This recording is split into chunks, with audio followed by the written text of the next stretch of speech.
Hello everyone, today I'll show you how to bookmark custom text area in a PDF file using Foxit PDF Editor. This is my PDF file and I'll bookmark this text. Drag your mouse cursor and select your text. Now click on this home option and this left side bar you will find this bookmark icon. Click here and again select your text. Drag your mouse cursor. Now click on this new bookmark option and rename this bookmark text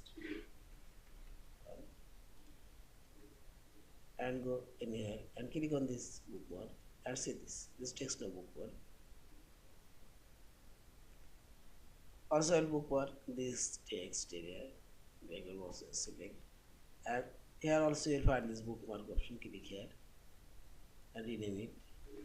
You can choose and see this. Now click on this bookmark and see this. In this way you can bookmark a specific text area or word. And finally select this file option, save or save as your PDF file. Thank you for watching. Please subscribe, like, share and comment.